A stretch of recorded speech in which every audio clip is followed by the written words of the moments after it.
ng pagsubok at pighati ay palaging may isang tao na nagiging dahilan para patuloy tayong magpakatatag. Pero lahat ay may limitasyon at katapusan, pati na rin ang oras na pwede nating silang makasama. Ikaw kapuso, paano ka muling magsisimula kapag nawala na ang taong nagbibigay sa iyo ng dahilan para mabuhay?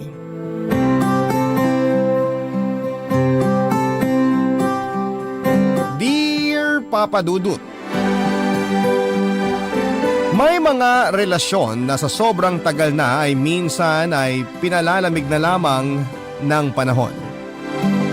Hanggang sa unti-unti ay hindi nyo na halos maramdaman ang unang dahilan kung bakit nagsimula ang relasyon ninyo. At tanging panghihinayang na lamang ang dahilan kung bakit nagpapatuloy pa ang lahat sa pagitan ninyong dalawa. Panghihinayang at responsibilidad na lamang ang tanging kinakapitan para pareho kayong hindi bumitaw sa lumalabo ng relasyon. Hi Papa Dudut, ako nga pala si Ella, isang online seller ng pabango. 32 years old na ako sa ngayon at nakatira dito sa Marikina. Matagal na rin po akong tagapakinig nitong inyong programang Barangay Love Stories. Hindi ko na nga po mabilang kung ilang beses akong naiyak sa mga sulat na inyong binabasa. Bukod sa mababaw talaga, ang mga luha ko ay talaga namang nakakaantig ng damdamin ng kwento ng ating mga kabarangay na nagpapadala ng kanilang mga sulat. Kaya naman nag-decide ako na ibahagi din ang kwento ko sa araw na ito. Papa Dudut, first boyfriend ko ang asawa kong si Joe. Pakiramdam ko nga ay siya talaga ang soulmate ko. Pareho kasi kami ng zodiac sign at magkasunod ang araw ng birthday namin, tapos marami ang nagsasabi na magkahawig na raw kaming dalawa. Noon pa man ay naririnig ko na rin na kapag magkamukha daw ang magkarelasyon, sila rin daw ang nagkakatuluyan. At yun nga ang nangyari sa aming dalawa, Papa Dudut.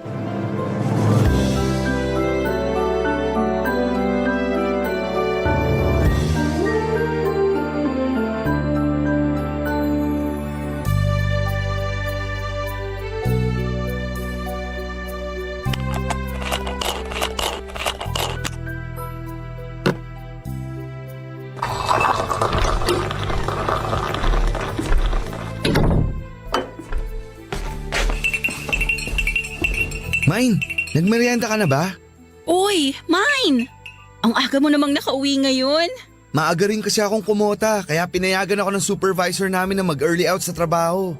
Naks naman, ang bait naman ng supervisor mo. Eh di ba siya yung kinukwento mo dati na palaging masungit sa inyo?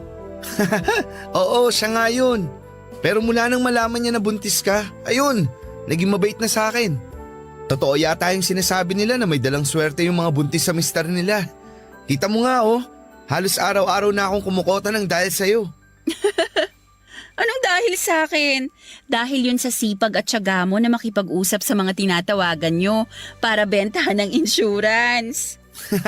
Hindi rin, Mine. Naniniwala talaga ako na ikaw talaga ang swerte sa buhay ko. Ay, oo nga pala. May pasalubong ako sa'yo. Ano yan, Mine? Eto yung nirequest mo sa akin nung isang araw. Buko pie, mula sa paborito mong store sa Laguna. Hala, Mine, ang bilis mo namang nakabili nito. Akala ko sa isang linggo pa yung uwi ng katrabaho mo sa Laguna, kaya hindi mo ako kaagad madadalhan nito. Sabi mo kasi sa kanya ka magpapabili ng buko pie. Hindi ka rin kasi niya natiis. Nakwento ko kasi sa group chat namin ng mga katrabaho ko na gusto mo ng buko pie. Ayun, nagkanya-kanya na kaagad sila ng presenta kung sino sa kanila ang pupunta ng Laguna para bumili. Grabe, ang babait naman talaga nila. Kahit isang beses ko palang silang nakita nang isama mo ko sa dinner nyo dati, ang lakas ko na kaagad sa kanila. Excited na kasi sila sa magiging first baby natin. Lalo na 3 buwan na lang, manganganak ka na. At excited na rin ako na kinakabahan. Pero syempre, mas lamang yung excitement sa akin. Kasi gusto ko na rin talagang makita at mayakap ang baby natin. Malapit nang mangyari yun, Mine. Malapit na tayong maging isang buo at masayang pamilya. 3 buwan na lang pala magba-birthday na rin tayong dalawa. Sakto pa na yung due date ko, halos nakadikit lang din sa birthday natin. At kapag nagkataon na nanganak ka sa birthday mo o birthday ko, makakatipid tayo sa pagsa-celebrate ng mga birthday nating tatlo. Maganda yung naisip mo, Mine. Makakatipid talaga tayo kasi isang celebration na lang ang gagawin natin. O, di ba? Natuwa ka rin? Nakaka-excite kayong isipin na 3 tayong sabay-sabay na nagsa-celebrate ng mga birthday natin. Kaya sana talaga manganak ka na mamaya. Uy, grabe. 3 buwan pa, Mine. Masyado ka namang nagmamadali. Siyempre, joke lang yun. Excited lang talaga ako maging tatay. Kahit nung una, sobrang kinabahan talaga ako nang sabihin mo na buntis ka. Aminin mo, kinabahan ka na baka habulin ka ng itak ng papa ko nung hindi pa natin sinasabi sa kanila na buntis ako. Oo, isa talaga yung sa pinakamalaking dahilan ko. Pero ang talagang kinatakutan ko noon, baka hindi ko mabigay sa'yo ang lahat ng kailangan mo at ng magiging anak natin. Bakit parang bigla namang lumungkot yung boses mo? Alam mo, Mine, mula noon hanggang ngayon, wala akong pinagsisisihan na ikaw yung pinili kong mahalin. Lalo na dito sa pinagbubuntis ko. Kasi sigurado ko na hindi mo kami pababayaan ng magiging anak natin. Basta, tutuparin ko yung pangako ko na pagbubutihin ko sa trabaho para mabigyan ko kayo ng magandang buhay ng baby natin. Ay, kainin na nga natin tong buko pie na dala ko at baka maiyak pa ako sa pag-uusap natin to eh. Teka lang, ipagtitimpla muna kita ng kape mo. Ako na ang gagawa nun, Mine. Kumain ka na lang dito at para sa inyo talaga ni baby tong pasalubong ko.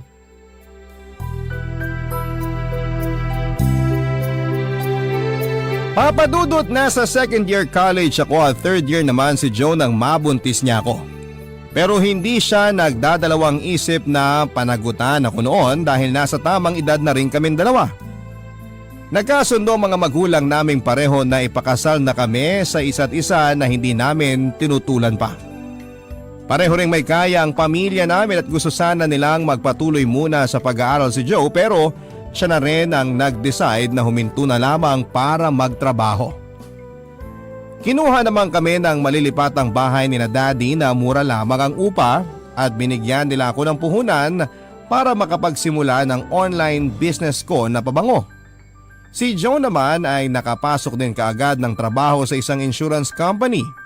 Naging maayos ang unang mga buwan ng pagsasama namin bilang mag-asawa. Kahit nakabukod na kaming dalawa sa mga magulang namin ay inaalalayan pa rin nila kami kaya hindi kami gaanong nahihirapan sa buhay. Hanggang sa maipanganak na nga namin ang anak ko sa mismong kaarawan ko. Iba pala talaga kapag may anak ka na, Papa Dudut. Kasi parang doon pa lamang talaga nag-uumpisa na nararamdaman namin ni Joe na kailangan na naming maging totoong responsable sa mga bawat kilos namin. Noong umpisa ay magaan pa kahit papaano ang lahat sa aming tatlo ni Joe at ng anak naming si Maricel. Kaya lang habang lumalaki si Maricel at lumalaki rin ang mga gastusin, doon na nag-umpisa ang pagtatalo namin ng asawa ko. Tungkol sa mga gastusin, gawaing bahay, oras para kay Maricel at kung ano-ano pang bagay na minsan ay parang wala na masyadong sense na pagtalunan pa, Papa Dudut.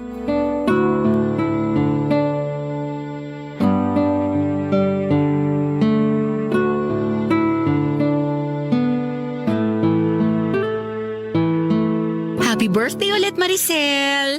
Thank you po, Mami! Happy birthday din po sa inyo, pati na rin po sa inyo ni Daddy! Sana nagustuhan mo ang regalo namin sa'yo ng mami mo.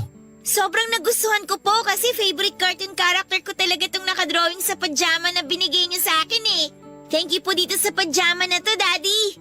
Tapos may bago na naman po akong dodrawingan na sketch notebook na galing naman kay Mami. Alam ko kasi na hobby mo talaga na mag-drawing. Kaya yan kaagad ang naisipan kong ibigay sa'yo. Thank you po talaga sa inyo, Daddy! Sobrang saya ko po ngayong birthday celebration nating tatlo. Ang gaganda po ng mga regalo niyo sa akin, tapos ang sarap pa po ng mga niluto ni Mami. Siyempre naman, basta para sa baby ko, mas lalo kong sasarapan ng mga luto ko. Tsaka yun naman talaga ang gusto naming mangyari. Ang mag-enjoy ka sa special na araw na to, Maricel. I love you, Mommy. I love you, Daddy. Payakap nga po sa inyo. We love you, anak. Love you, anak. Oh, magpalit ka na muna ng damit mo, anak. At medyo pinagpawisan na tong suot mo. Medyo lumalalim na rin ang gabi kaya kailangan mo na ring magpahinga. Sige po, papasok po muna ako sa kwarto ko para makapagpalit po ako ng pantulog ko. Okay, sige anak. Mabuti naman na tumabot ka pa sa birthday celebration ng anak natin. Akala ko ba tapos na tayo sa topic na yan?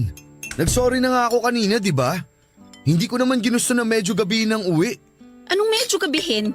Alam mo ba kung anong oras ka na nakauwi dito sa bahay? Halos mag-aalas 9 na. Gusto ko na ngang mauna na kaming kumain ni Maricel kanina para hindi na siya mapuyat. Pero nakiusap lang siya na hintayin ka para sabay-sabay tayong hipan niyang kandila sa birthday cake na yan. Pero nagpaliwanag na nga ako kung bakit late na ako nakauwi. Masyadong mababa ang benta ng team namin kaya pare-pareho kaming kailangan na mag-overtime. Overtime! Wala na akong ibang narinig mula sa'yo kung hindi ang lecheng overtime mo. Ella, pwede bang wag mo akong simulan? Pagod ako sa trabaho O bakit? Ikaw lang ba ang pagod? Baka nakakalimutan mo na may negosyo rin akong inaasikaso kahit nandito lang ako sa bahay. At ako pa ang nagluto ng lahat ng pagkain nandyan sa lamesa na yan. Sinabi ko naman sa'yo na umorder na lang tayo ng mga pagkain, di ba? Tapos ngayon, isusumbat mo pa na napagod ka dahil sa pagluluto mo? Parang kasalanan ko pa na gusto kong makatipid tayo kaya nagluto na lang ako. Wow ha! Thank you sa pag-appreciate ng effort ko, Joe. Saka alam mo, dapat nga magpasalamat ka dahil kahit nakalimutan mong bumili ng regalo para sa anak natin, nagawang ko pa ng paraan. Wala ka na ngang oras para kay Maricel? Tapos pati ba naman pagbili ng regalo? Makakalimutan mo pa? Kailangan ba pati yan isusumbat mo pa sa akin? Alam mo naman na mula nang ma-promote ako sa trabaho, marami na akong bagay na nakakalimutan gawin. Pero huwag mo naman sanang kalimutan yung responsibilidad mo bilang asawa ko at tatay ng anak natin.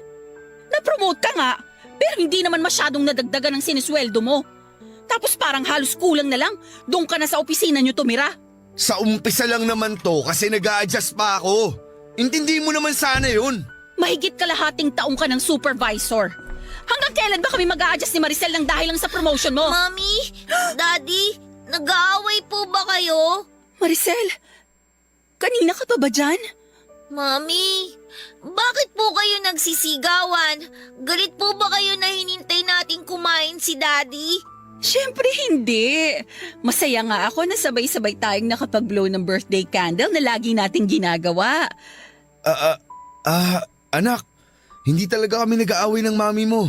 May pinagtatalunan lang kami pero maliit na bagay lang yon. O bakit pala hindi ka pa nagpapalit ng damit mo? Hindi ko po kasi makita yung paborito kong pantulog. O, sige, ako nang maghahanap nun. Halika, bumalik na tayo sa kwarto mo.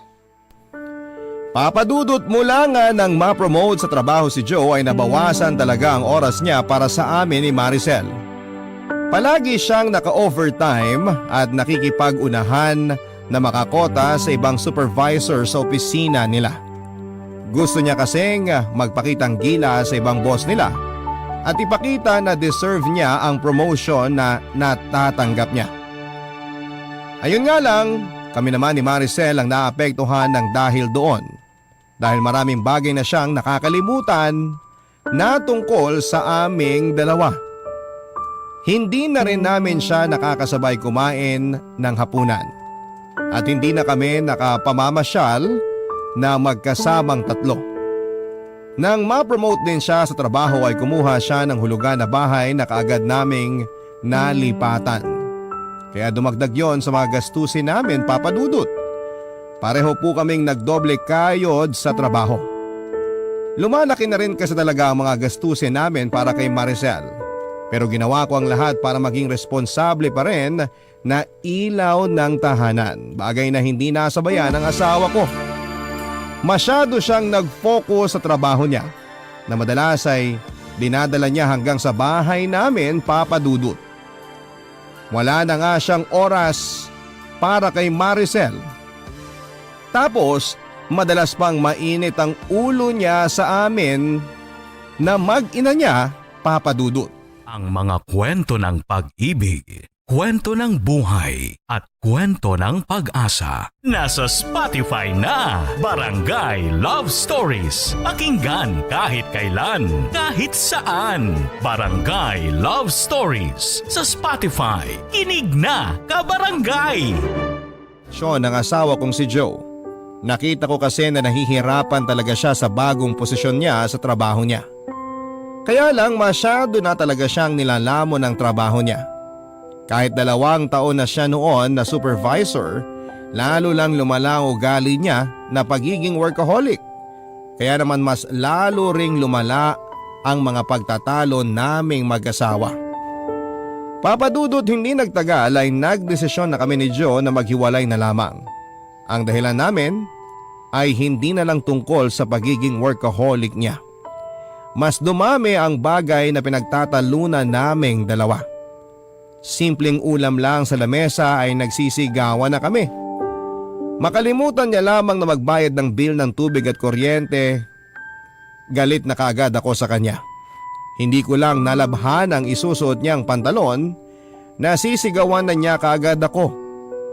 Marami pa kaming bagay na hindi na pagkakasunduan sa bahay, Papa Dudut. At lahat yon ay maliit na bagay lamang talaga na para bang kami na rin ang nagpapalaki ni Joe.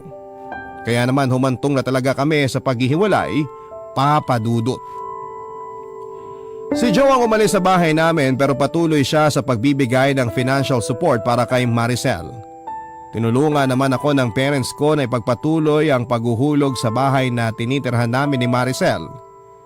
At dahil matalinong bata ang anak ko, naiintindihan naman niya ang nangyayaring hiwalayan namin ng daddy niya. Ayun nga lang, habang tumatagal ay unti-unti rin siyang nahihirapan.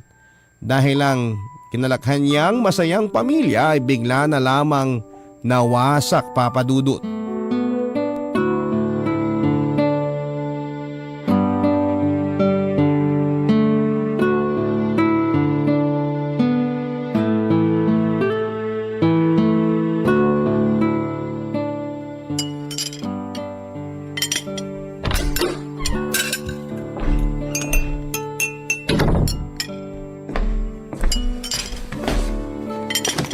Hi po, Mami!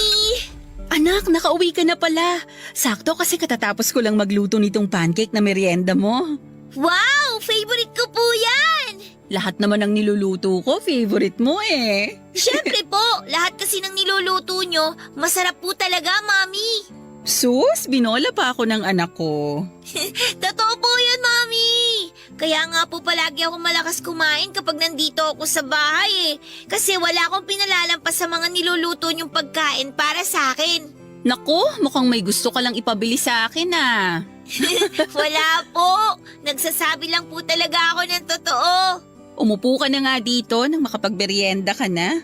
Sige po. Oh, eto na yung pancake at chocolate drink mo.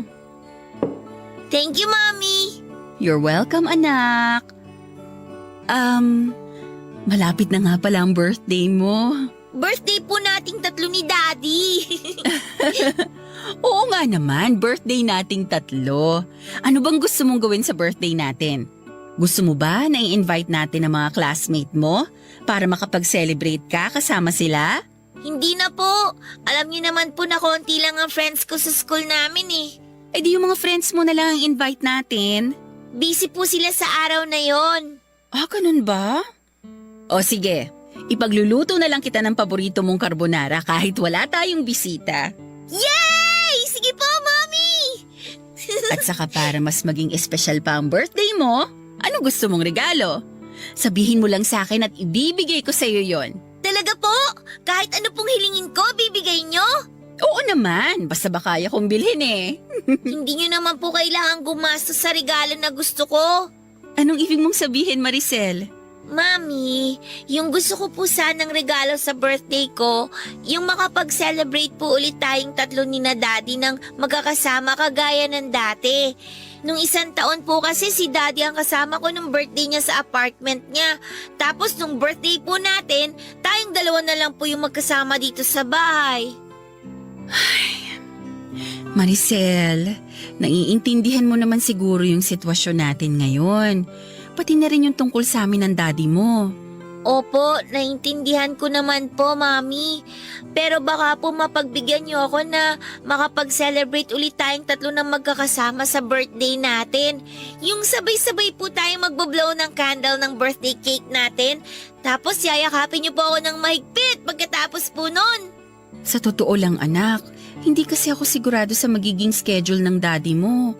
Baka hindi rin siya pwede sa araw mismo ng birthday natin. Ganun po ba? Sayang. Miss ko na po kasi talaga yung pagsa-celebrate nating tatlo ng magkakasama eh. Miss ko na po yung mga oras na palagi tayong namamasyal. Kaya sana po mapagbigyan niyo ako sa hiling ko na yon. Kasi yun lang naman po talaga ang... Maricel, bakit? Anong nangyayari sa'yo? Mami, nahihilo po ako. Sumasakit po yung ulo ko. At saka... Oh! Maricel? Maricel, anak! Anak, gumising ka! Papadudod, sobrang nataranta talaga ako nang bigla na lamang mahimatay si Maricel na kaagad kong nasalo nang matumba siya mula sa kinakaupuan niya. Ilang beses ko pang tinapik-tapik ang pisngi niya pero hindi kaagad siya nagkaroon ng malay. At dahil wala naman akong kotse, kaagad ako humingi ng tulong sa mga kapitbahay namin para madala sa ospital ang anak ko. Mabilis ding nakarating doon si Joe nang tawagan ko siya. Nung una, sinabi ng doktor na anemic ang anak namin pero may mga test pa raw sila na kailangang gawin para sa kanya. At pagkalipas ng ilang araw, napahaguluhol na lamang ako nang malaman namin ang resulta ng mga test na yon, papadudot. Merong stage 3 leukemia ang anak naming si Maricel. Papadudot, sinabi ko sa mga doktor na gawin nila ang lahat para gumaling ang anak namin ni Joe kaya sinimula na kaagad ang mga therapy na kailangan para sa kanya. Pero mabilis na raw na kumalat ang cancer cells sa iba't ibang bahagi ng katawan ni Maricel at doon na nga nagsimulang manghina ang anak namin. Nakita ko pa rin na pilit niyang nilalabanan yon. Nakita ko rin na para bang nagkaroon siya ng lakas nang sabihin namin sa kanya ni Joe na tutuparin namin ang birthday wish niya na mag-celebrate kaming tatlo ng birthday ng magkakasama. Pinakita at pinaramdam niya sa amin na parang wala siyang sakit dahil doon, papadudot.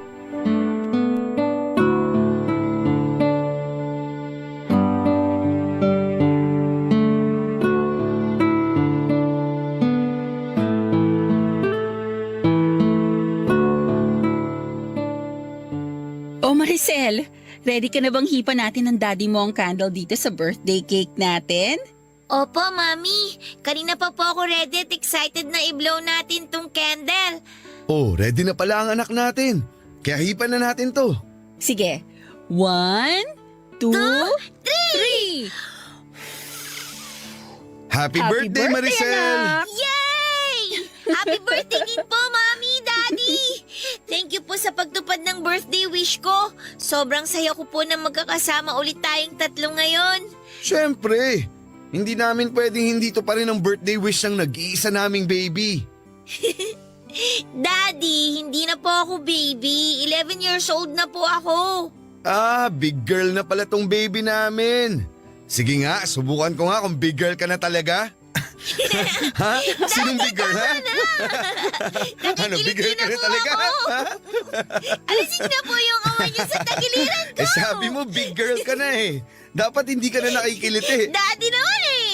Joe, tama na yan. Baka masyadong mapagod ang anak natin. Eto na, bibitawan ko na siya. Si Daddy talaga. Palagi na lang ako kinikiliti kapag sinasabi kong big girl na ako. Doon kasi natin malalaman kung talagang hindi ka na baby. Maricel, islice mo na tong cake mo para makakain ka na rin. Mami, pwede po bang bukas na lang ako kumain ng cake? Ang sarap po kasi ng niluto niyong carbonara eh. Kaya naparami po yung kain ko kanina. Nabusog po tuloy kaagad ako. Sige, ayos lang anak. Itatabi ko na lang muna sa ref natin tong cake mo. Thank you po. Gusto ko na rin po magpahinga kasi medyo po inaantok na rin po ako. Okay, halika. Sasamahan na kita sa kwarto mo. Kaya ko na po ang sarili ko, Mami. Maiwan ko na po kayo dito ni Daddy. Thank you po ulit sa masayang birthday celebration ngayon, ah. Happy birthday po ulit sa inyo, Daddy. Happy birthday din sa'yo, anak. Papasok na po muna ako sa kwarto.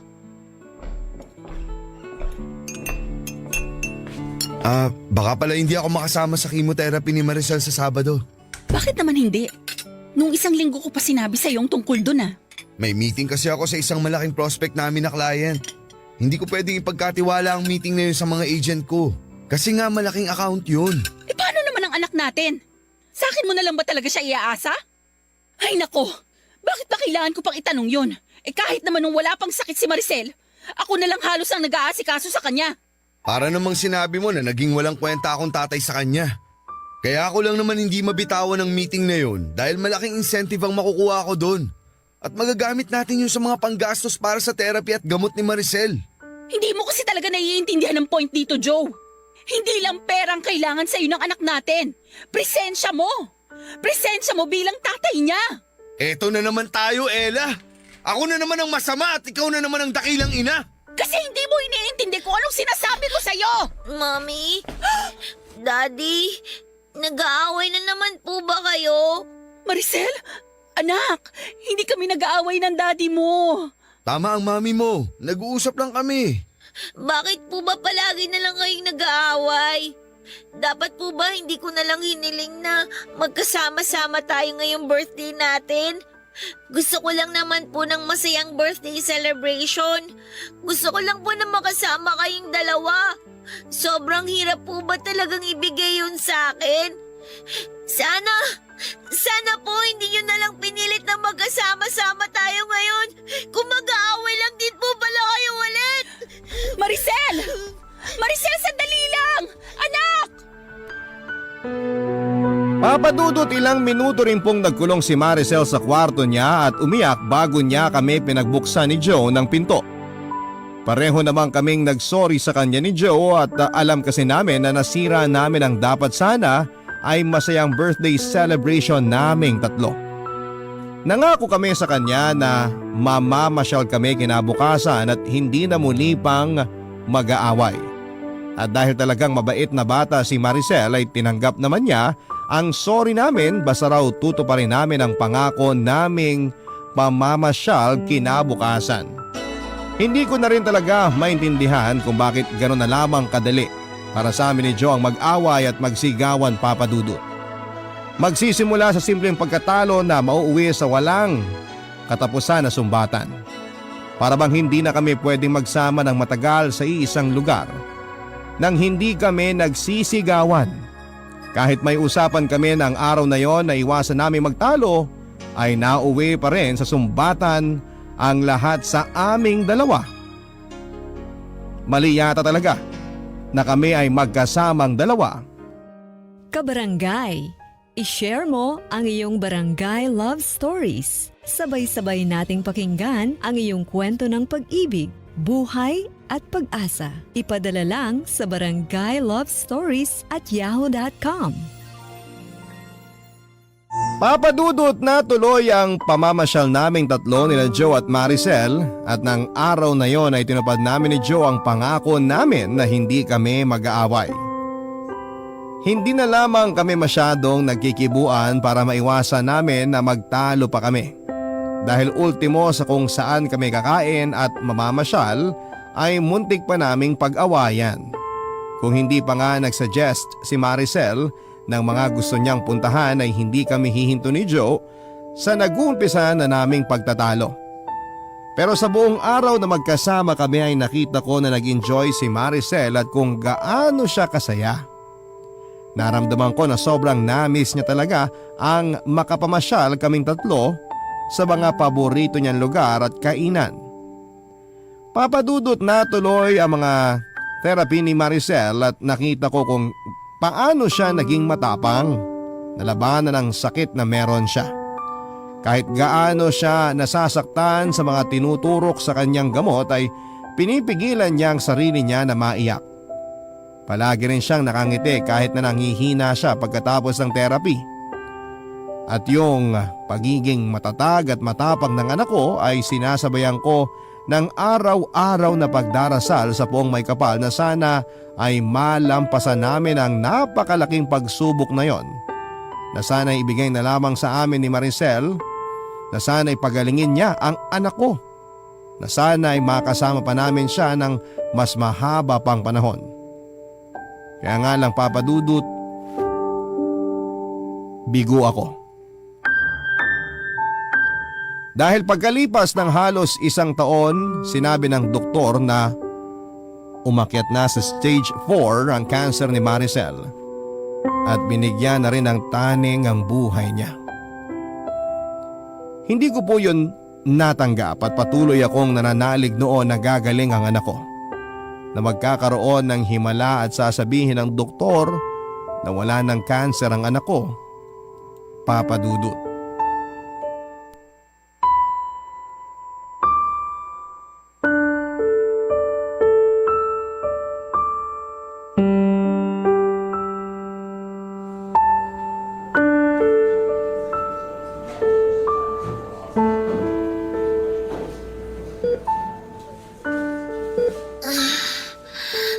Mami, Anak, kising ka na pala.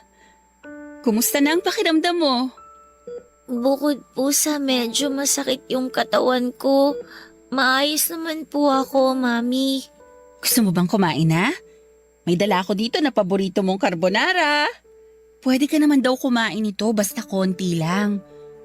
Busog pa po ako. May prutas din dito. Baka gusto mo ng apple o kaya orange. Hindi po talaga ako nagugutom. Maricel, hindi ka pa kasi kumakain mula kagabi. Ipagbabalat na lang kita ng apple kasi gusto mong kainin to ng walang balat, di ba? Mami, sandali lang po. Bakit anak? Pwede po bang dito na lang po muna kayo sa tabi ko? Gusto ko po kasing maramdaman na hawak niyo yung kamay ko. Oo naman. Eto hahawakan ko ng mahigpit ang kamay mo. Mami, alam niyo po, ang swerte ko kasi binigyan po ako ni Lord ng isang napakaganda at saka napakabait na mami na kagaya niyo. Manang-mana ka talaga sa daddy mo. Gusto mo na parati akong binobola. Hindi naman po pambobola yun. Totoo po yung sinasabi ko. Kaya nga po kung makikita ko si Lord sa heaven, paulit-ulit ko pong hihilingin sa Kanya na sana po kayo po ulit ni Daddy ang maging parents ko. Ano ba yung sinasabi mo, Maricel? Hindi mo pa makikita si Lord kasi matagal pa tayong magkakasama-sama ng daddy mo. Mami, may hiling po sana ako sa inyo. Ano yun? Ibibigay ko kahit ano pa yan. Basta para sa pinakamamahal kong anak. Mami, alam ko pong mahirap pero sana po kapag nawala ako, wag po kayong masyadong iiyak ha. Bakit mo pa sinasabi yan? Alam mo naman na hindi yan mangyayari, di ba? Gagaling ka, Maricel. Mabait kang bata. Malakas ka, kaya mawawala rin yung sakit mo. Yun ang isipin mo, okay? Gumaling man po ako o hindi, gusto ko po na palagi kayong nakangiti. Pwede niyo po bang gawin yun para sa akin? Siyempre naman. Gagawin ko yun. Para sa'yo. Sa tuwing ngingiti tong mga labi ko, ibig sabihin nun, ikaw ang nasa isip ko, anak. Kaya magpalakas ka palalo, ha? Para palaging ngumiti si Mami. Maricel, 2 buwan na lang. Birthday na natin. Magsi-celebrate pa tayo, di ba? Tayong 3 ng daddy mo. Sa bahay natin. At promise, gagawin naming pinakamasayang birthday celebration natin to. Okay lang naman po kahit hindi na tayo mag-celebrate. Ang mahalaga lang naman po sa akin, yung magkakasama tayo ni Daddy. Mami, sorry po kung nagagalit ako sa inyo ni Daddy kapag nag-aaway kayo ha. Sorry po kung naging pasaway akong anak sa inyo. Hindi mo kailangan na mag-sorry dahil kahit kailan, hindi ka naging pasaway at naging napakabait mong anak sa amin ng daddy mo. Kayo rin po ni Daddy, naging napakabait niyo po sa akin. Kaya paulit-ulit po akong nagpapasalamat na kayong binigay ni Lord sa akin. Mami, gusto ko na po muna ulit matulog. O sige, ayos na ba yung pagkakahiga mo? Opo. Okay, lalabas lang muna ako ha. Kukuha lang ako ng kape ko. Pero babalik din kaagad si Mami. Magpahinga ka lang dyan, Maricel, ha? Babalik ka agad ako. Sige po, Mami.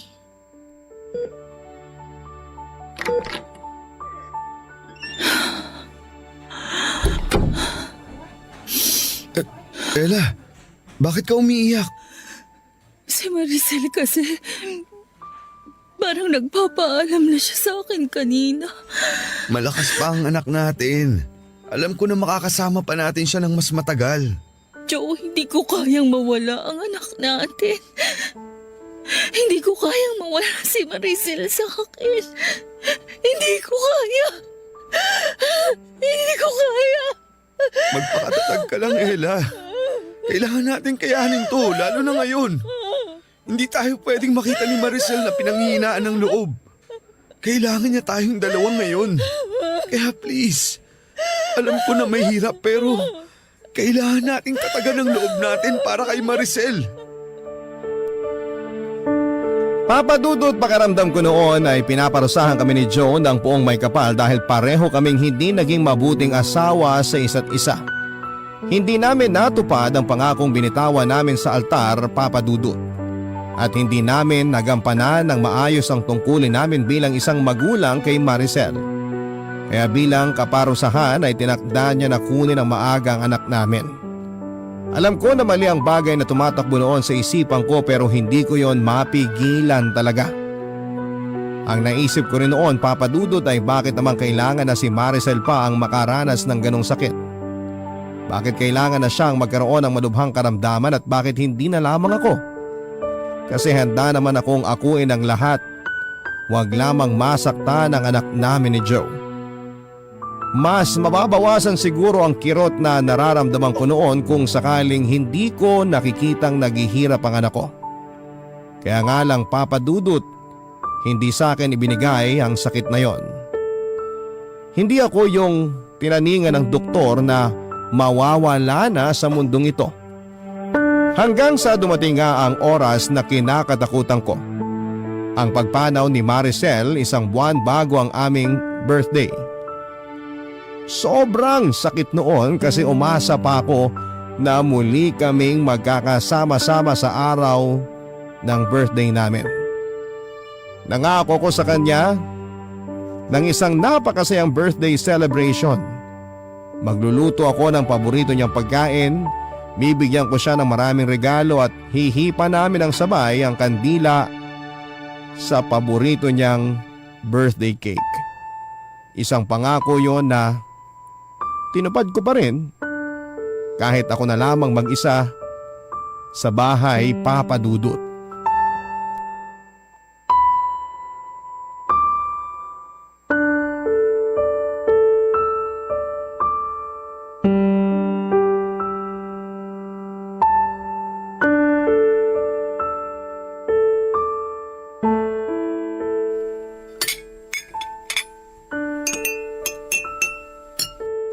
Ayos na siguro tong mga pagkain na nandito sa lamesa. May carbonara, fried chicken, buko salad, at saka strawberry ice cream. Sigurado ako na magugustuhan lahat to ni Maricel. Anak, nakikita mo ba tong mga inihanda ko para sa birthday nating dalawa? Lahat to paborito mo. Kaya ako nandito ka lang. Sigurado ako na sobrang matutuwa ka. Maricel, miss na miss ka na ni Mami. Payakap naman oh. Yakapin mo naman ako kahit sa panaginip ko lang. Miss na kita. Sobra. Ella? Ella, gising ka pa ba? Si Joe yun ah. Bakit pa siya pumunta dito sa bahay ng ganitong oras? Ay, pagbuksan ko na nga siya ng pinto.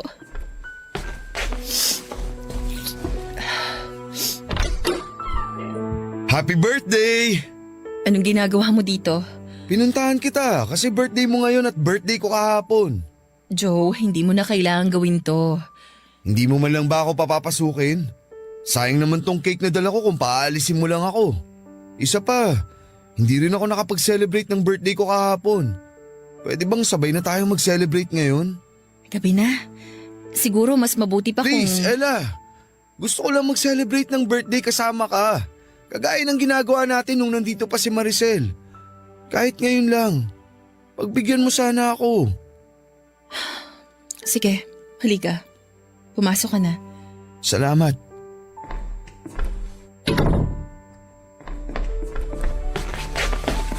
Oh, naganda ka rin pala dito ng mga pagkain. Ikaw ba ang nagluto ng mga to? Oo. Paborito lahat to ni Maricel. Lalo na tong creamy carbonara mo. Sigurado ako na kung nandito lang siya, mabubusog na naman kaagad yun. Ay, eto nga pala yung cake. Ilalabas ko na sa kawan para maisama dito sa mga inihanda mong pagkain. Sige, salamat. Ayan. Ayos! Kompleto na tong handa para sa birthday celebration nating tatlo ni Maricel. Teka lang, parang may kulang pa pala. Anong ginagawa mo? Sisindihan ko tong kandila dito sa cake natin. Hindi mo naman na kailangan gawin yan, Joe. Hindi kompleto ang birthday celebration na to kung hindi natin sabay hihipan ng kandila na nandito sa ibabaw ng cake. Pero wala na nga si Maricel. Hindi mo pa talaga yun naiintindihan. Wala nang dahilan para sindihan mo pa yung kandila na yan dahil wala na rin ang anak ko para hipan yan, Joe. Anak natin, Ella. Pareho nating anak si Maricel. Kaya pareho tayong nawalan dito. Huwag mo naman sanang sarilinin ang sakit.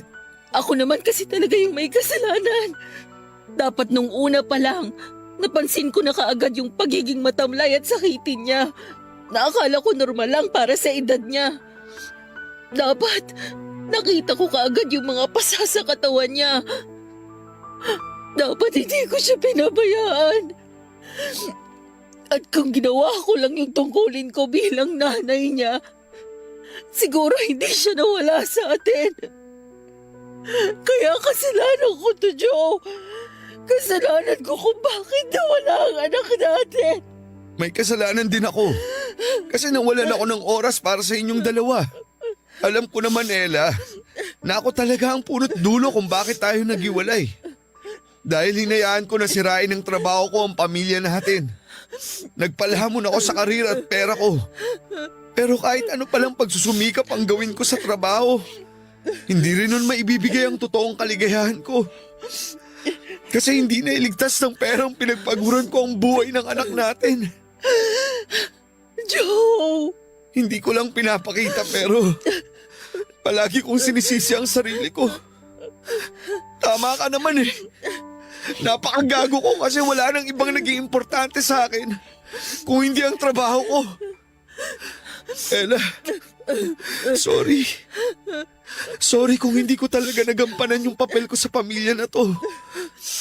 Sorry kung napabayaan ko kayo ng anak natin. Pero please, hayaan mo akong bumawi sa'yo. Hindi pa naman huli ang lahat, di ba?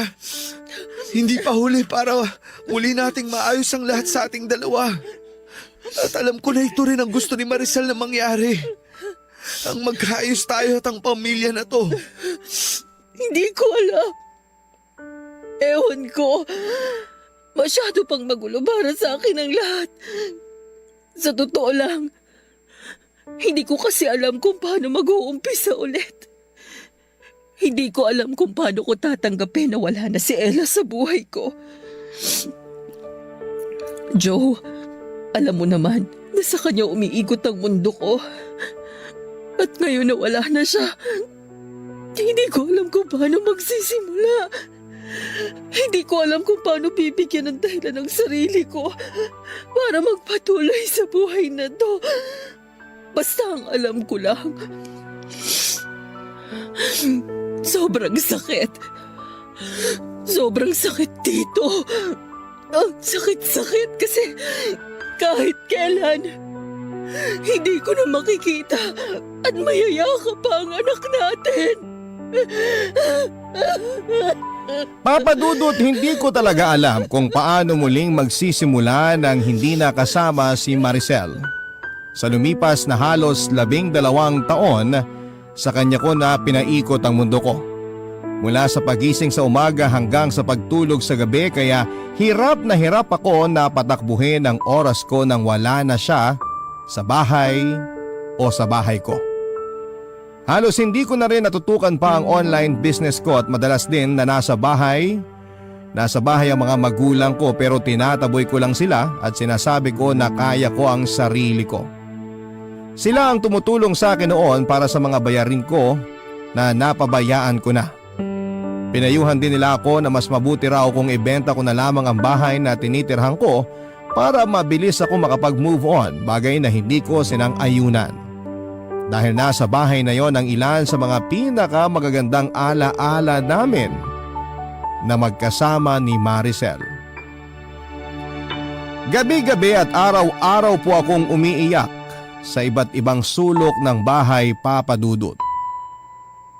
Nandun ako palagi sa kwarto ni Maricel at madalas na tinititigan ang mga gamit niya pati na ang mga drawings niya. Minsan din ay niyayakap ko ang mga damit niya o kaya ay ang una niya sa kama.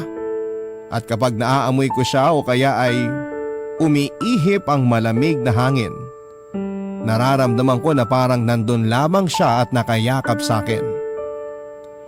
Hirap na hirap talaga akong magsimula muli, Papa Dudut. Hirap akong makita ang bukas nang hindi na siya kasama. Sana kung si Maricel ay tumakbo ang oras ko at umikot ang mundo ko. Paano pa ako magpapatuloy kung pakiramdam ko ay nag-iisa na lamang ako? Isang linggo ang lumipas nang sinimulan kong dalaw-dalawin sa bahay ni Joe, Papa Dudut. Nung una ay tinataboy ko pa siya at sinasabi ko sa kanya na hindi ko siya kailangan. Wala akong ibang kailangan sa buhay ko kung hindi ang anak ko lamang. Umalis din siya sa bahay pero muling bumalik kinabukasan at paulit-ulit ko siyang tinataboy pero hindi niya ako sinukuan. Sinabi niya na palagi lang siyang nandyan para sa akin. Sila na mga taong nagmamahal sa akin. Sinabi niya rin na kailangan kong magpakatatag hindi lamang para sa sarili ko kung hindi para na rin kay Maricel. Sigurado raw siya na nalulungkot ang anak namin kasi nakikita niyang patuloy akong nahihirapan sa pagkawala niya. Hanggang sa hindi ko na nga napigilan ang sarili ko na maiyak sa kanya. Tama naman kasi si Joe sa lahat ng mga sinabi niya. Mas lalo ko lang pinahihirapan ang anak naming si Maricel kung patuloy akong magkukulong sa kalungkutan. Papa Dudut, nagkabalikan din po kami ni Joe hindi lamang dahil sa awa kung hindi dahil sa mas naiintindihan na namin ang isa't isa. Sa pagkawala ng anak namin ay pareho kaming maraming na-realize ng asawa ko. Ang relasyon ay hindi natatapos sa pagtupad ng isang obligasyon, kung hindi sa pagpapakita at pagpaparamdam ng walang katapusang pagmamahal sa gitna ng mga pagsubok na dumarating sa ating buhay. Maraming salamat po sa pagpili at pagbabasa ng sulat ko, Papa Dudut, at sa mga kagaya ko na minsang nawala ng minamahal sa buhay. Piliin nating maging matatag. Totoong madali itong sabihin at mahirap gawin.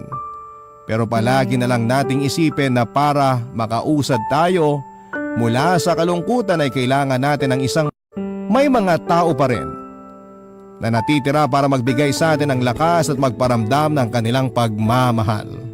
Ang inyong forever kapuso at kabarangay, Ella. Barangay Love Stories.